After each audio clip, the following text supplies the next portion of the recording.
Diputado Cosiner, ¿qué tal? Buen día. Hernanda Isich, Natalia Arena los saludan. ¿Cómo le va?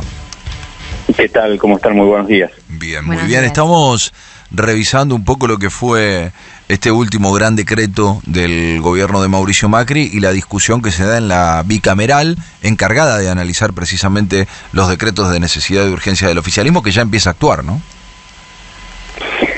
Sí, bueno, me parece que el DNU del gobierno ha sido un error. Y ha sido un error porque lo que hace es clausurar un espacio de diálogo.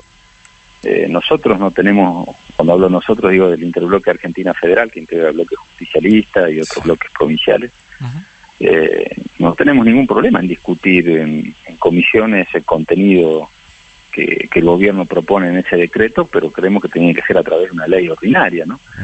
Porque 140 modificaciones en un decreto de necesidad de urgencia te obliga a tomar una posición por sí o por no. Claro. Y dentro de esas modificaciones pueden haber algunas que son importantes y que son válidas y otras que no.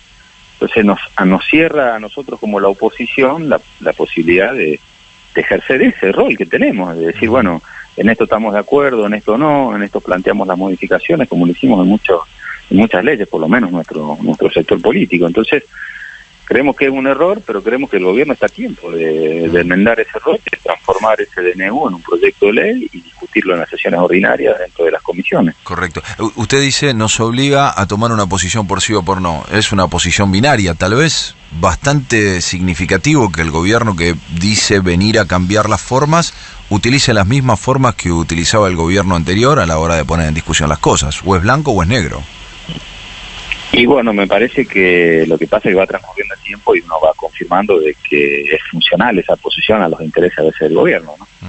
En la medida que el gobierno siga planteando el esquema de somos nosotros, o es el pasado, sí, o es esto, o es lo otro, te clausura la posibilidad de referenciarte con la gente en una posición mucho más racional y que diga, che, no todo es blanco o negro, la vida son matices, la vida es así. Y creo que la política no puede ir por otro lado. Es decir, como yo te decía recién, a ver, es imposible discutir un DNU con más de 140 modificaciones en blanco o negro, en sí o en no. Es de suponer que uno puede encontrar allí cosas válidas y cosas que no son válidas. Entonces, ¿por qué nos obligan a nosotros a tener que tomar una posición? O te aprobamos todo o te rechazamos todo. Si no hay manera de discutir, acompañar cosas. ¿En particular alguna cosa? Digo, ¿es blanco o negro un solo decreto? En este esquema sí, es imposible. Nosotros le venimos planteando al gobierno, se lo dijimos nosotros a los referentes de la oposición, del oficialismo en la Cámara de Diputados, que nosotros queremos discutirlo al contenido de ese DNU, pero queremos plantear nuestras posiciones, y si ellos lo transforman en una ley, lo remiten a comisiones, convocan a las comisiones, escuchan los planteos que podamos tener para mejorarlo, y le diremos, bueno, mira, en esto estamos de acuerdo, te podemos acompañar, en esto no estamos de acuerdo, te planteamos estas modificaciones, como hicimos con muchas leyes, ley de emprendedores, ley PYME, reparación histórica, digamos, hay muchas leyes que hemos trabajado conjuntamente con ese de compra nacional, de reforma política. Es posible trabajar de esa manera. Ahora, con los DNU no. Tomando en cuenta esto, imposible. Diputado Cosiner, tomando en cuenta esto que usted dice, uno se pone a pensar cuál de todos esos puntos que detalla el decreto el gobierno quiere hacer pasar o quiere forzar a través de este mecanismo, porque, como usted bien dice, hay algunos que probablemente podamos coincidir, hay otros que no, y uno se pregunta sobre esos que no, ¿cuáles son los más irracionales que está planteando el gobierno, como para hacer foco y decir, bueno, esto es lo que en definitiva esconde la política del decretazo? Yo creo que lo más complicado tiene que ver con las modificaciones del Fondo de Garantía de Sustentabilidad, algunas cuestiones vinculadas al tema laboral. Me parece que por ahí puede pasar, ¿no? Creo que es lo más complicado y que pueda generarse una discusión mucho más profunda. Lo que pasa es que creo que en ese sentido el gobierno debe sincerar esta discusión. En definitiva, también el costo político que el gobierno tiene que afrontar por manejarse con un DNU me parece innecesario, porque vuelvo a decir, hay sectores en el Parlamento que estamos dispuestos a dialogar y a buscar soluciones, con lo cual clausurar esa instancia de diálogo me parece que es comenzar el año parlamentario de una manera no muy positiva, porque si esa es la manera con la cual el gobierno se quiere manejar, aún con aquellos sectores que lo que queremos es que la Argentina le vaya bien y que no queremos tener ningún tipo de actitud irracional, bueno, ya ¿con qué más vas a dialogar? Diputado Cocinero, usted dice el Fondo de Garantía de Sustentabilidad y hoy se conoce que el gobierno se financia a través del ANSES en 16.000 millones de pesos. ¿Qué tocaría del Fondo de Garantía de Sustentabilidad en lo que implica el decreto?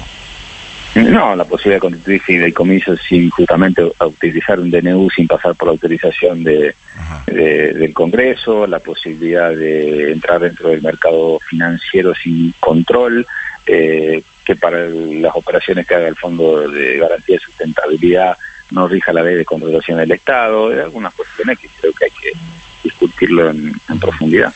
En el fondo, ¿usted cree que el gobierno lo que hace es marcarle la cancha a la oposición con este decreto? Porque digo, pone temas en discusión, estábamos hablando hace un rato, obviamente no se le debe escapar, que casi por la ventana el gobierno mete el tema de nepotismo y pone en alerta suficientemente a los gobernadores y cuestiones que por ahí uno no tiene tanta posibilidad de observar, lo que pasa en municipios, en otros lugares, de la estructura que tiene el Estado en sus diferentes lugares, ¿no? Tanto nacional, provinciales y municipales.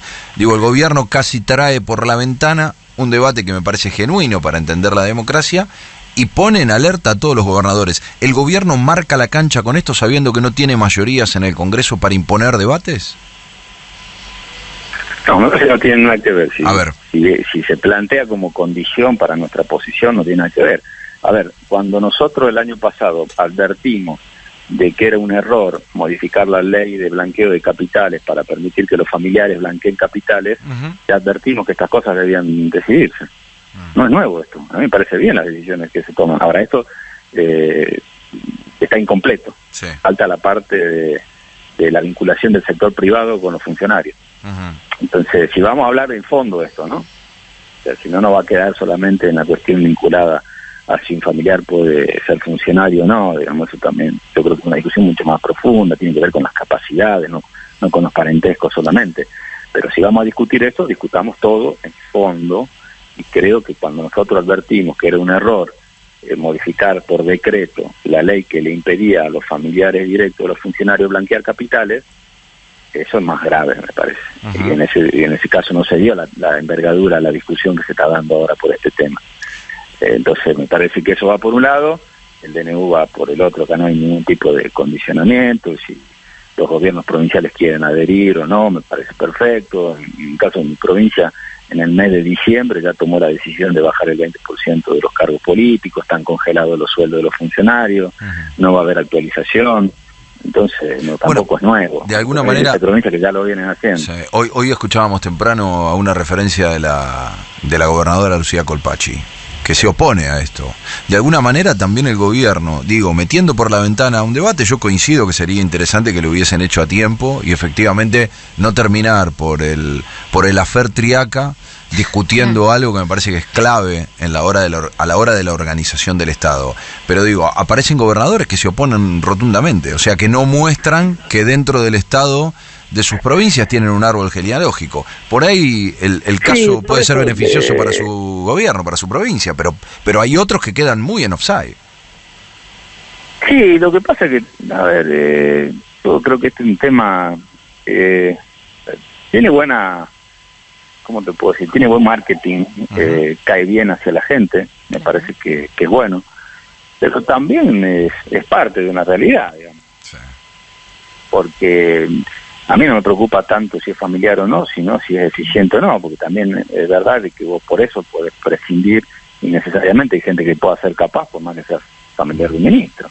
El problema es si cumple la tarea, si trabaja bien.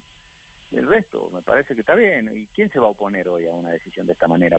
Porque siempre, vende bien ir contra la política. Sí. Eso es así. ¿Vende bien ir contra la política o realmente la política nunca se propuso concursar cargos en el Estado? No, lo que pasa es que hay cargos que se concursan y cargos que son políticos, que vos entra tu asesor y se va cuando te va vos. Eso tiene que ser así. Lo que pasa es que es verdad que desde muchos sectores de la política se fue en contramano con el pensamiento de la gente. Por eso hoy vende bien esta situación. No, pero a ver, vamos a algo concreto. Uno puede hablar, el gobierno se hace cargo de la situación en el Ejecutivo Nacional. Sí. Ahora, cuando uno ve lo que pasa en el Congreso Nacional, esos asesores que entran con muchos cargos políticos, después se quedan metidos dentro de planta transitoria y después son planta permanente. Digamos, después la lucha pasa a ser una... Estoy totalmente de acuerdo. Yo creo que en ese sentido, desde la política... yo creo que todo el Estado tiene que entender, como hay en gran parte de los países del mundo, tener un staff permanente más grande y un staff político más chico. Perfecto. Que es lógico, gente de confianza, que cuando entras viene con vos y cuando te vas, se va. Uh-huh. Yo no creo, estoy totalmente de acuerdo con eso, de que tenga que incrementarse la planta permanente cada vez que pasa un gobierno. Eso estoy totalmente de acuerdo. Por eso te digo, en estos momentos son decisiones que son correctas, desde el cual nadie puede oponerse. Claro, bueno. Me parece que sea una... Bueno, yo le marco que Lucía Colpacci se opuso rotundamente a esto, y creo que Schiaretti en Córdoba o alguno de los funcionarios de Schiaretti plantea lo mismo, con lo cual digo, si bien usted y yo podemos coincidir, no sé si nadie se niega a poner en discusión esto. Bueno, cada uno obviamente tiene sus posiciones, pero yo quiero a ver si coincidimos. ¿No te parece que el grado de envergadura que está teniendo esto en la difusión no lo tuvo cuando se exigía que no puedan blanquear capitales los familiares de los funcionarios? Yo creo que hubiese sido más sano. Creo que hubiese sido más sano que lo tuviera. El punto es que lamentablemente, por eso lo que yo decía, me parece que el gobierno, sabiendo sus debilidades, sobre todo en el número de representantes en la Cámara Alta, trata de marcar la cancha poniendo en agenda temas que a veces le terminan quemando a la oposición. O sea, está muy clara su posición y coincidimos en que esto tendría que estar transparentado. Ahora, cuando uno ve la planta en el Congreso Nacional, la cantidad de capas de asesores que llegaron con un funcionario y se quedan... Nosotros coincidimos y apoyamos la postura que tuvo el presidente de la Cámara cuando empezó, y este año quedó muy marcado, a modificar el sistema de control, informatizarlo. Eso generó...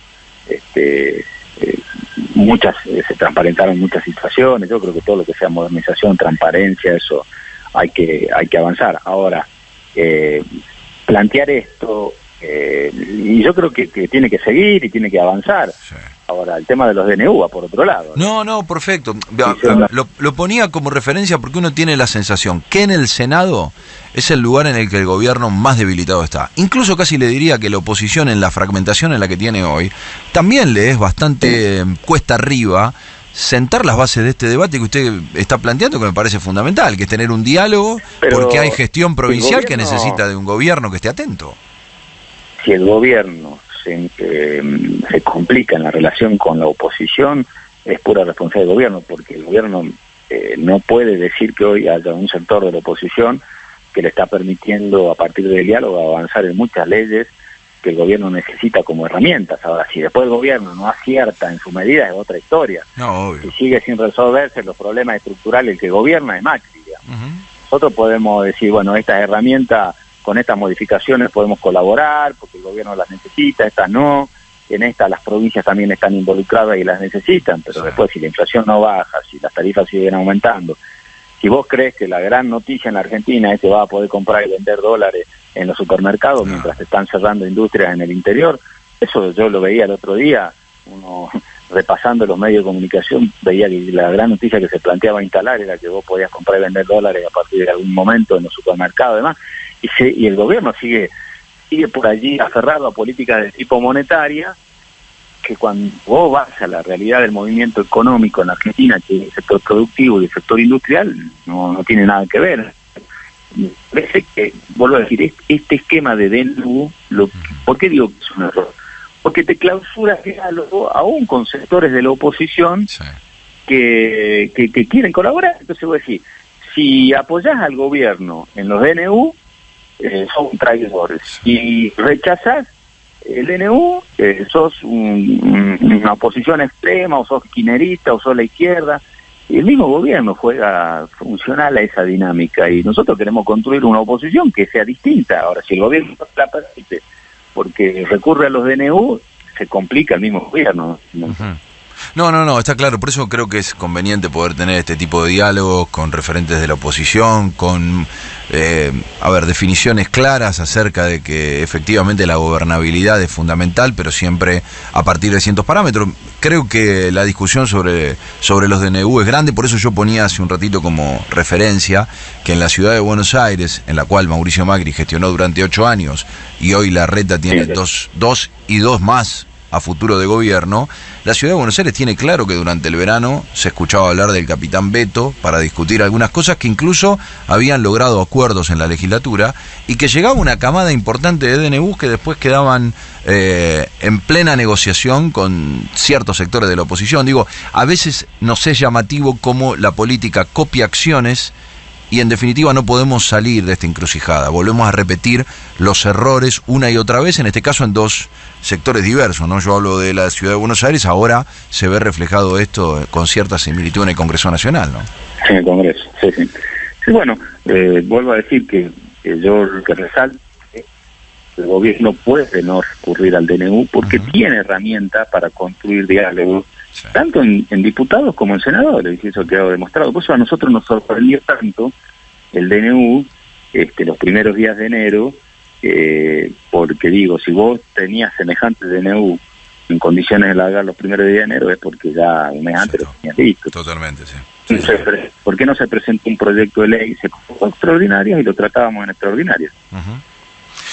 Veremos qué es lo que pasa. Diputado, muchas gracias por el contacto.